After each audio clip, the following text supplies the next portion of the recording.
नमस्कार, वंदे मातरम। मैं हूं श्यामगिरी। आप देख रहे हैं हमारा चैनल मुद्दा भारत का। मुद्दा भारत का यानी लोकसभा चुनाव का मुद्दा है। लोकसभा चुनाव का जैसे में लोकसभा चुनाव का ही पूरा मामला चल रहा है। पूरे देश में जो है चुनावी चर्चा है और सब जगह सभा भी हो रही है। और 26 तारीख को यानी दूसरे चरण का चुनाव होने जा रहा है। महाराष्ट्र के भी 8 सीट पर चुनाव होने जा रहा है। तो इसमें अकोला भी है, अमरावती है, नांदेड़ है, ऐसे कुछ 8 सीटों पर चुनाव होने जा रहे हैं। इसी में हम चर्चा करेंगे कि आखिर में इस 8 चुनाव में जो है किसका पलड़ा भारी है। क्योंकि बीजेपी का नारा है अब की बार 400 पार और महाराष्ट्र में है अब की बार 45 पार। तो इस सब चुनाव में पहला चरण होने के बाद तो काफ़ी वोटिंग संख्या को देखते हुए काफ़ी कमी बताई गई कि वोटिंग संख्या कम हो रहा है। तो मैं एक रिक्वेस्ट भी कर रहा हूँ कि आप लोग वोट करने के लिए निकलिए। बड़ी संख्या में वोट होगी तो देश का ही फायदा होगा। और वोट जो है आपका अधिकार है और देश का भी अधिकार है। क्योंकि आप एक उम्मीदवार चुनते हैं, नहीं एक देश का जो है भविष्य चुनते हैं। तो आप घर से बाहर निकलिए। धूप तो हमेशा लगती है, गर्मी हमेशा लगती है। ये भी एक काम है इम्पोर्टेंट, हमारे लाइफ का एक इम्पोर्टेंट काम है। आप वोट करने के लिए बाहर निकलिए और एक अपना पसंदीदा जो है उम्मीदवार जरूर चुनिए। तो हम चर्चा की तरफ आगे बढ़ते हैं। हमारे साथ में है दयानंद नेने जी, जो राजनीतिक विशेषज्ञ भी हैं। हम इनसे जानेंगे कि जो 8 जगहों पर चुनाव होने जा रहे हैं, खासकर महाराष्ट्र में, उसकी स्थिति और परिस्थिति क्या है, कौन किसका पलड़ा भारी। क्योंकि इसमें नवनीत राणा का भी भविष्य है, क्योंकि पहली बार बीजेपी चुनाव लड़ रही हैं। और दूसरा है यवतमाल का भी है, नांदेड़ का भी है, परभनी का है, वाशिम का है, हिंगोली का है, वर्धा का है, अकोला का है। नेने जी, आपका स्वागत है। आपने काफ़ी स्टडी करके देख रहा हूँ आए हुए हैं यहाँ पे। क्या रिपोर्ट लेके आए हैं इसमें 8 सीटों पर जो चुनाव होने जा रहे हैं, इसका आंकड़ेबाजी अब जरा बता देंगे कि लोगों को कि किस तरह की स्थिति बनी हुई है, किसका पलड़ा किसके ऊपर भारी है। श्याम जी, शुरुआत में मैं 2 न्यूज़, मतलब क्या बोलते हैं न्यूज़ को हिंदी में, न्यूज़ ही बोलेंगे, के बारे में अपने दर्शकों को अवगत कराना चाहता हूँ। फिर हम अपने सब्जेक्ट पे जाएंगे। सबसे पहली जो न्यूज़ है, जो 2 दिन से चल रही है मीडिया में, कि गत 3 दिन से राहुल गांधी कहाँ है ये किसी को कुछ पता ही नहीं है। मतलब 3 दिन पहले एक न्यूज़ आ गई कि राहुल गांधी ने एक जगह पे अपनी जो मीटिंग थी वो कैंसिल कर दी जी। कांग्रेस ने ऑफिशियली उसका रीज़न दिया कि उनकी तबीयत ठीक नहीं है। पर बाद में मतलब हमारे जो सोर्सेस हैं उनसे मालूम पड़ा कि राहुल गांधी परदेश गए हुए हैं। उसके बाद में केरला के जो चीफ मिनिस्टर है विजयन साहब, उन्होंने राहुल गांधी को आड़े हाथ लिया। क्योंकि 26 तारीख को केरला में भी इलेक्शन है, वायनाड भी है, जहां राहुल गांधी खुद चुनाव लड़ रहे हैं। और विजयन साहब को राहुल गांधी से कुछ काम था, माने इंडिया अलायंस की कुछ स्ट्रेटेजीज के बारे में उनको कांग्रेस से चर्चा करनी थी। और आप सबको मालूम है कि कांग्रेस में भले खड़गे जी अध्यक्ष है, पर कांग्रेस चलाते राहुल गांधी है जी। तो विजयन साहब ने जब राहुल गांधी से कांटेक्ट करने का प्रयास किया तो राहुल गांधी कहाँ है उनको पता ही नहीं चला। उन्होंने जिन लोगों को पूछा उन्होंने भी बोला कि राहुल गांधी कहाँ है ये हमें पता नहीं। मेरे ख्याल से राहुल गांधी जब गायब होते हैं तो शायद कांग्रेस को फायदा होता है, ऐसा भी सुनने में आया। क्योंकि कर्नाटक का जो चुनाव था, मतलब विधानसभा का, तो उसमें राहुल गांधी गायब थे और कर्नाटक में जो है कांग्रेस सरकार बनी। तो कहीं ये स्ट्रेटजी तो नहीं चल रही है कि कांग्रेस पार्टी की तरफ से ही राहुल गांधी को थोड़ा दिन तो दूर रखो और कुछ अलग उसका रिजल्ट आएगा? नहीं, ऐसे बिल्कुल लोग ऐसे ही, और जो क्रिटिक्स है वो ऐसे ही उसका अर्थ निकालने की कोशिश कर रहे हैं। पर इतना गलत संदेश जाता है कि एक राष्ट्रीय पार्टी का मुख्य नेता जो प्रधानमंत्री का दावेदार है, चुनाव चालू है, उनके खुद के कॉन्स्टिट्यूएंसी में 2 दिन के बाद चुनाव होने वाला है और अचानक ये आदमी गायब हो जाता है। मतलब अगर तबीयत ठीक नहीं है और कहीं घर पे है या कहाँ पे है ये मालूम भी पड़े तो एक अलग बात होती है, पर ये कहाँ है किसी को पता नहीं, किसी नहीं पता। अच्छा, दूसरी बात जो इन्फॉर्मेशन हम शेयर करना चाहते हैं, मुंबई की जो सीटें हैं जहाँ पे महायुति की सीट और उम्मीदवार जाहिर होना बाकी है, और ठाणा और पालघर की जो है 25 या तो बाय लेटेस्ट 26 सवेरे तक ये सारी सीटों का अनाउंसमेंट हो जाएगा। यानी जो सीटों पर अभी तक कैंडिडेट नहीं हुए, नाम की घोषणा नहीं हुई है, आने वाले 2 दिन में जो है पूरा क्लियर हो जाएगा पिक्चर की महाराष्ट्र में आमने सामने कौन सी सीट पर कौन आमने सामने है यहाँ पर, यानी कि उम्मीदवारों के नाम बिल्कुल बाहर आ जाएंगे जी। अभी हम शुरू करते हैं अपना मेन आज का जो सब्जेक्ट है, 8 जगह पे चुनाव दूसरे चरण में होने जा रहे हैं। जी नाम आपको बताया श्याम जी ने बताए हुए हैं। तो मैं आज का जो वीडियो है वो 2 भागों में बांटना चाहता हूँ। एक तो ये 8 सीटों में क्या होगा। जी देखो, मैं जानकर दर्शकों को एक क्लियर करना चाहता हूँ। हम जानते हैं कि इलेक्शन कमीशन ने ओपिनियन पोल्स वगैरह करना या बंद किया हुआ है 1 जून तक। तो हम ये ओपिनियन पोल आपको नहीं बता रहे हैं। जो पब्लिक डोमेन में जानकारी है 2019 के इलेक्शन तक और आज ये इलेक्शन कैंपेन में क्या चल रहा है, उसका एक हम एनालिसिस, एक ब्यौरा ले रहे हैं और उसमें किसका पलड़ा भारी हो सकता है ये हम आपके सामने जानकारी रख रहे हैं। जी हम दावा नहीं कर रहे कि हाँ ये ओपिनियन पोल हमने किया है और उसके बारे में हम आपको जानकारी दे रहे हैं, ऐसे हम नहीं कर रहे। हम बिल्कुल इलेक्शन कमीशन ने जो रूल्स रखे वो रूल्स के अंदर रह के आपके सामने एक ब्यौरा रख रहे हैं।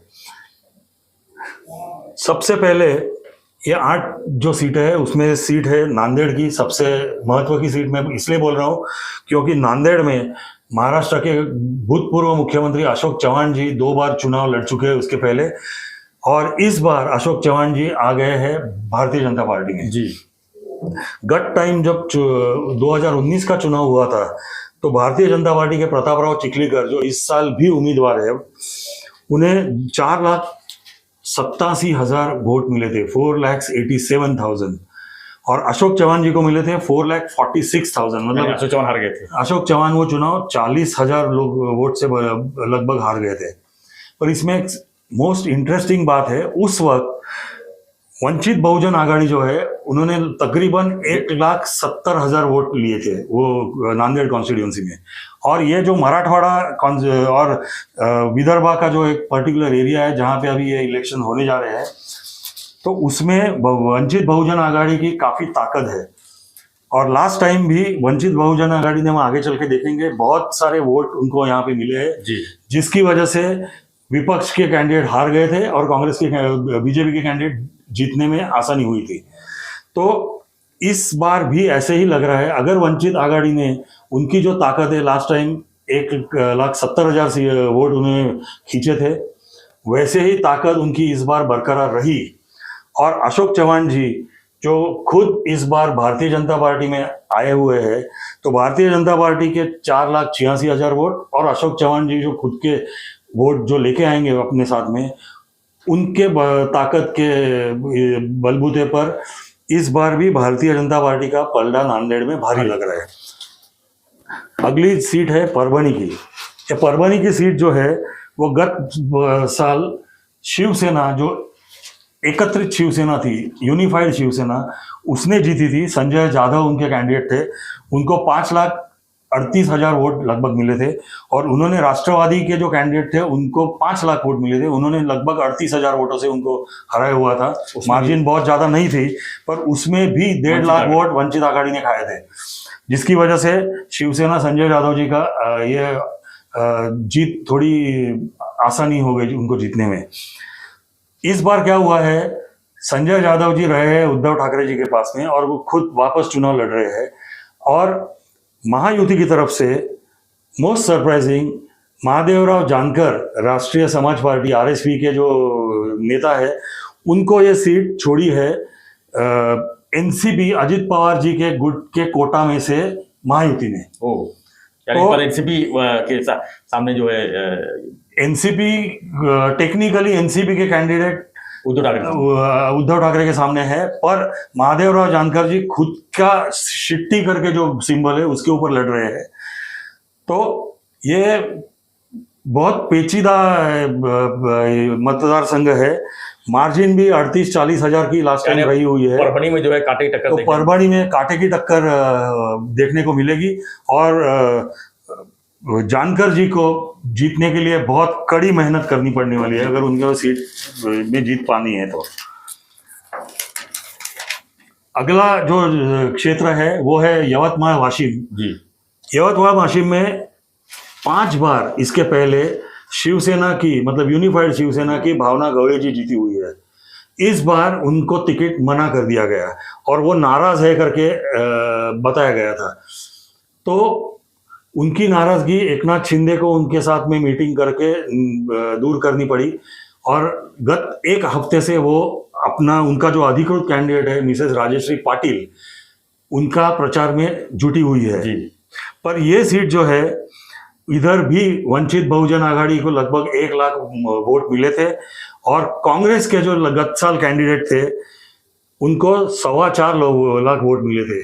पर वाशिम, यवतमाळ, ये भावना गढ़वी 5 बार जीत चुकी है। शिवसेना और भारतीय जनता पार्टी का गढ़ ऐसे माना जाता है, और चूंकि भावना गढ़वी अभी अपनी नाराजगी को छोड़ के राजश्री पाटिल जी के उम्मीदवारी का प्रचार शुरू किया हुआ है, यहाँ पे भारतीय जनता पार्टी महायुति जो है वो ये सीट आखिर में जीत जाएगी, ऐसे फिलहाल लग रहा है। मतलब टक्कर है, लेकिन जीत जो है, टक्कर है, पर आखिर में जीत भारतीय जनता पार्टी महायुति की होगी, ऐसे लग रहा है अभी। अगली सीट है हिंगोली की। जी। अब ये हिंगोली की सीट का और ये वाशिम की सीट का कनेक्शन मैं आपको बताना चाहता हूँ। हिंगोली की seat last time unified Shiv Sena ये हेमंत पाटिल ने जीती थी, उनको लगभग 6 लाख वोट वहां से मिले थे, और कांग्रेस के जो थे वानखेड़े, उनको मिले थे 3 लाख वोट। यहाँ पे भी वंचित बहुजन आघाड़ी को 1,75,000 वोट गिरे थे, बहुत अच्छे वोट गिरे थे। जी। पर इस बार हेमंत पाटिल जी एकनाथ शिंदे के साथ में है, और उनको टिकट मना कर दिया।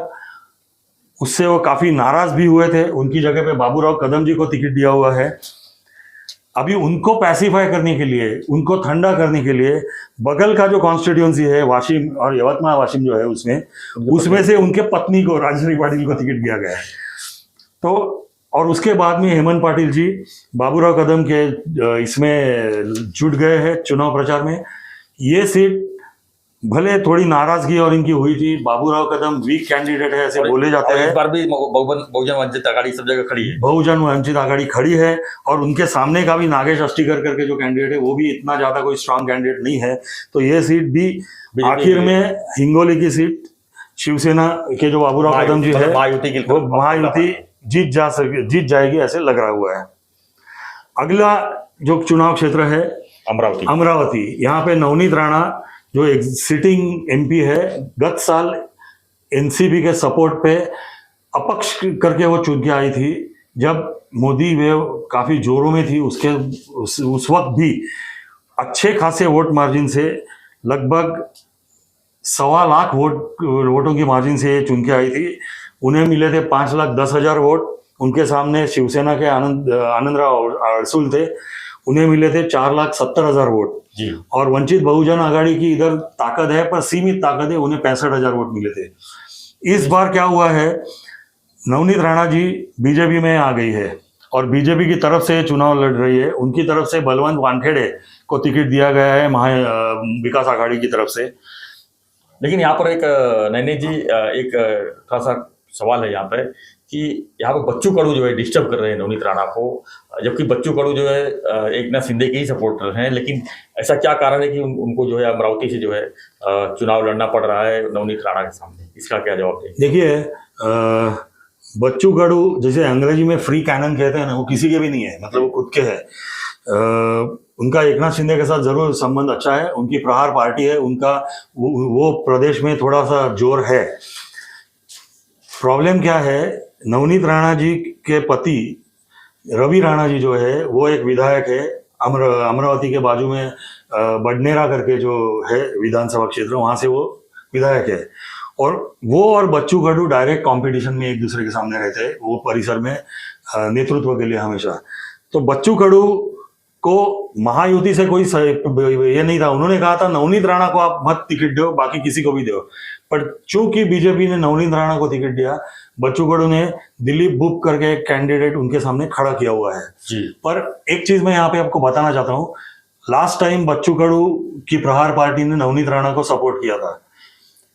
नवनीत राणा खड़ी थी एनसीपी के सपोर्ट के हिसाब से, तो इस बार वो खड़ी है बीजेपी के हिसाब से। तो लास्ट टाइम के जो वोट थे बच्चू कडू के, वो बीजेपी या शिवसेना के कैंडिडेट को आए नहीं थे, वो गए थे एनसीपी के इसमें।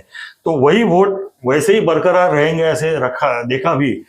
फिर भी यहाँ पे नवनीत राणा को कांटे की टक्कर का ये सामना करना पड़ रहा है, पर आखिर में नवनीत राणा ये सीट निकाल लेगी ऐसे मुझे लग रहा है। इसमें कांटे की टक्कर है, लेकिन जीत तो किसी की हो सकती है। लेकिन आपको भी जब तक आप घर से निकल वोट नहीं करेंगे तब तक हम नहीं बोल सकते कौन जीतेगा। अगली सीट है वर्धा की सीट जी, जहाँ पे सिटिंग एमपी रामदास जी तड़स भाजपा के खड़े हैं और उनके सामने अमर काळे जी को टिकट दिया गया है राष्ट्रवादी कांग्रेस की तरफ से, शरद पवार गुट की तरफ से। अभी अमर काळे जी ये चुनाव के पहले, जाहिर होने के पहले कांग्रेस में थे। ये महाविकास आघाड़ी गठबंधन का जो डिवीजन हुआ, इसमें ये सीट राष्ट्रवादी के पास आई। उनके पास कैंडिडेट नहीं था करके कांग्रेस से उन्होंने इनको उधार लिया हुआ है और वो खड़ा किया हुआ है। पर रामदास जी तड़स काफी तगड़े उम्मीदवार है। लास्ट टाइम लगभग 2000 वोट से जीते थे, 2 लाख वोट से, सॉरी, कांग्रेस कैंडिडेट के सामने। और इस बार भी मोदी जी की सभा वर्धा में हुई है उनके सपोर्ट में, तो उसकी वजह से, मोदी जी यहाँ पे आ जाने की वजह से जो पिक्चर था वो एकदम पलटी हो चुका है। और उस वजह से बेसिकली रामदास जी तड़स इस बार भी चुन के आएंगे ऐसे फिलहाल लग रहा है। अब अगला है अकोला। अब है अकोला। अभी Akola last time Bharatiya Janata party ने सीट जीती थी 2014 में, 2019 में। 2014 में संजय धोत्रे जी ने 5.5 लाख वोट लेके ये सीट जीती थी। उनके सामने प्रकाश अंबेडकर जी, बहुजन विकास पार्टी के सुप्रीमो, वो खड़े थे। उनको 2,78,000 वोट मिले थे। मार्जिन काफी अच्छी थी, पर उस वक्त कांग्रेस ने भी 2.5 लाख वोट लिए थे वो कॉन्स्टिट्यूंसी में। इस बार संजय धोत्रे जी ने तबीयत खराब होने की वजह से चुनाव से हिस्सा नहीं लेना चाहा, तो उनके बेटे अनूप धोत्रे जी को टिकट दिया गया है। भारतीय जनता पार्टी ने जब अनूप धोत्रे जी को टिकट दिया तो काफी पक्ष में भी नाराजगी लोगों की थी, क्योंकि वो कह रहे थे कि एक ही घर के आदमी को, दूसरे आदमी को आप टिकट दे रहे हो, दूसरे कार्यकर्ताओं को क्यों नहीं दे रहे हो। फिर देवेंद्र फडणवीस जी ने इंटरवीन किया, सब नाराज लोगों को शांत किया। उनके सामने अभय पाटिल करके महाविकास आघाड़ी के कैंडिडेट खड़े हुए हैं। पर तीसरे जो मजबूत कैंडिडेट है इस बार भी प्रकाश अंबेडकर जी वहां पे खड़े हैं बहुजन विकास आघाड़ी की तरफ से। तो टक्कर जो होने वाली है वो अनूप धोत्रे और प्रकाश अंबेडकर जी में ही होगी। त्रिशंकु मुकाबला है। और त्रिशंकु मुकाबला होने की वजह से ही भारतीय जनता पार्टी और महायुति ये सीट जीत जाएगी ऐसे फिलहाल लग रहा है। तो ये 8 का जो विवरण था, हो सकता है वोटिंग जो होगा उसके ऊपर काफी निर्भर रहेगा। हमने जो हमारे प्रमाण जो अभी तक आपको जो बताए हैं, वो अगर वोटिंग 60 तक का हुआ, 60% वोटिंग हुआ, तो क्या होगा उसके ऊपर हमने हमारे जो ये बताए प्रमाण आपको जो बताए हैं वो। अभी मैं आपको दूसरा हिस्सा जो अपना आज का सब्जेक्ट का है उसके बारे में बताना चाहता हूँ। जैसे आपने शुरुआत में कहा कि भारतीय जनता पार्टी का टारगेट है इस बार 45 सीट जीतना, तो 45 सीट क्या भारतीय जनता पार्टी ये चुनाव में जीत सकती है क्या? तो उसका अपन एनालिसिस करेंगे, और वो एनालिसिस का अपना जो बेस है वो डेटा है। जैसे हम हमेशा कहते हैं कि हम हवे के में बात नहीं करते। मार्केट में जिस तरीके से हवा चल रही है या तो गॉसिप चल रहा है, उसके ऊपर अपना एनालिसिस डिपेंडेंट नहीं होता। हमारा सारा बेस डेटा होता है, और कहते हैं कि डेटा नेवर लाइज, डेटा कभी झूठ नहीं बोलता। यानी पिछले रिकॉर्ड के हिसाब से, तो पिछले जो रिकॉर्ड्स है उसके हिसाब से, और अभी जो सर्वे हम करते हैं तो उसमें जो उभर के आता है चित्र, उसके ऊपर से हम अपना एनालिसिस रखते हैं। देखिए, गत 2 चुनाव में, 2014 में और 2019 में भारतीय जनता पार्टी एनडीए को महाराष्ट्र में 41 सीटें मिली थी। 41 दोनों में 41 सीटें मिली थी। अगर आप एनालिसिस करने को जाओ तो दोनों में 48% वोट मिला था उनको। 2014 में उनको 47 पॉइंट समथिंग वोट शेयर था एनडीए का। 2019 में 49 समथिंग वोट शेयर था। अभी ये वोट शेयर होने के बावजूद सीटें उनको मिली 41 सीटें दोनों चुनाव में। तो अगर हम एक मीन एवरेज निकाले तो 40 सीट अगर जीतनी है किसी भी पार्टी को, तो लगभग तुमको 48% वोट होना चाहिए, ऐसे महाराष्ट्र की स्थिति है। तो वोट शेयर के हिसाब से हम पार्टी वाइज देखने को जाए लास्ट 2 इलेक्शन का इससे, तो भारतीय जनता पार्टी का 28% 28% वोट शेयर रहा है महाराष्ट्र में। और भारतीय जनता पार्टी लास्ट 5 चुनाव में एक भी चुनाव खुद के बलबूते पे नहीं लड़ी है। हमेशा भारतीय जनता पार्टी होए या तो कांग्रेस होए, वो गठबंधन में ही चुनाव लड़े हैं। तो जो वोट शेयर है वो बटा हुआ है। तो भारतीय जनता पार्टी का वोट शेयर रहा है 28%। यूनिफाइड शिवसेना जो थी 2019 तक, उनका वोट शेयर 23% रहा है। राष्ट्रवादी कांग्रेस और कांग्रेस का वोट शेयर 16% रहा है अभी तक। अभी गत 2 साल पहले राष्ट्रवादी कांग्रेस और शिवसेना में स्प्लिट हो गई, 2 टुकड़े हो गए उनके। जब से 2 टुकड़े हुए और ये जो चुनाव का कैंपेन जब से शुरू हुआ है, तो महाविकास आघाड़ी की तरफ से एक ही बात बार बार उनके सब नेता दोहरा रहे हैं कि महाराष्ट्र के लोगों में बीजेपी के खिलाफ ज्यादा करके बहुत ज्यादा गुस्सा है, क्योंकि उन्होंने 2 पक्ष तोड़े जी। और दूसरी बात, चूंकि एकनाथ शिंदे उद्धव ठाकरे के साथ स्प्लिट करके बाहर निकल गए और वो चीफ मिनिस्टर बने, और अजीत दादा पवार ने शरद पवार जी का साथ छोड़ा और वो महायुति को जुड़ गए और डेप्यूटी चीफ मिनिस्टर बने, तो एकनाथ शिंदे और अजीत दादा पवार के खिलाफ भी गुस्सा है। उनको ये लोग गद्दार कहते हैं। और महाविकास आघाड़ी के नेताओं का एक मानना है कि एक बहुत ज्यादा सिंपैथी फैक्टर उद्धव ठाकरे के लिए और शरद पवार जी के लिए महाराष्ट्र में मौजूद है। अभी ये जो क्लेम है वो बेसलेस है।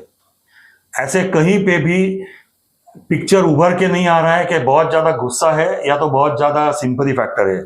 फिर भी ये जो महाविकास आघाड़ी है, उनके एनालिसिस, मैं उन सारों के नेताओं से मिल चुका हूं गत 1 हफ्ते में। उनका कहना है कि वोटों का बंटवारा इस बार 80% उद्धव ठाकरे और शरद पवार जी के पक्ष में और 20% गद्दारों के पक्ष में होगा। और उस हिसाब से जो 23% वोट शेयर था यूनिफाइड शिवसेना का, उसमें से 19% उद्धव ठाकरे को वोट आएंगे और सिर्फ 5% वोट एकनाथ शिंदे के पास जाएंगे। और राष्ट्रवादी का जो 16% वोट शेयर था यूनिफाइड राष्ट्रवादी का, उसमें से 13% वोट शरद पवार जी के गुट को मिलेंगे और 3% गुट अजीत पवार जी को मिलेंगे। ये महाविकास आघाड़ी का नेताओं का ठाम विश्वास है जी। और उसके उनका एक ही इसका बेस वो बताते हैं, सिंपैथी और एंगर। अगेन, इसका कोई साइंटिफिक बेसिस है नहीं। तो हम जब एनालिसिस करने को जाते हैं तो एक सबसे, किसी को भी ज्यादा एडवांटेज ना हो, किसी को डिसएडवांटेज ना हो, इसके लिए हम आज के अपने विवरण में ये सोचेंगे कि चलो दोनों को 50-50% जो भी वोट शेयर है उनका 50-50% में बढ़ जाएगा उन दोनों का। तो वो अगर 50-50% में बढ़ गया तो एकनाथ शिंदे को मिलेंगे 11.75% और उद्धव ठाकरे को मिलेंगे 11.75% of the 23% vote share of unified Shiv Sena.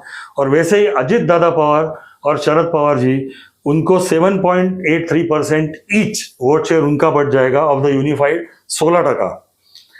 तो इसका अर्थ क्या होता है, अगर ये ऐसा हुआ और जो होने की संभावना 80-20 से ज्यादा है, 50-50 होने की, तो भारतीय जनता पार्टी के 28% वोट शेयर, एकनाथ शिंदे गट का 11.75% वोट शेयर और अजीत दादा का 7.83% वोट शेयर से इनका वोट शेयर होता है लगभग 48%। 48% आपको चाहिए। जैसे मैंने पहले बताया, अगर 40 सीट आपको क्रॉस करनी है तो आज के लॉजिस्टिक्स में अगर इसका वोट का सीट में कन्वर्जन किया 48% का, तो महायुति भारतीय जनता पार्टी, एकनाथ शिंदे और अजीत दादा महायुति को 42 सीटें मिल सकती है अगर ये वोट का बंटवारा जैसे मैंने बताया वैसा हुआ तो जी। ये आज की परिस्थिति है। 2 दिन के बाद दूसरा चरण शुरू होने वाला है और उसके बाद जैसे बोलते हैं ना, once the ball has started rolling, एक के बाद एक, कब 1 महीना निकल जाएगा और कब 1 जून आएगा ये हमको पता भी नहीं चलेगा। हर चरण के पहले हम ऐसे ही अपने दर्शकों के लिए एक एनालिसिस सबको देते रहेंगे। आज के लिए एनालिसिस इतना ही। धन्यवाद सर।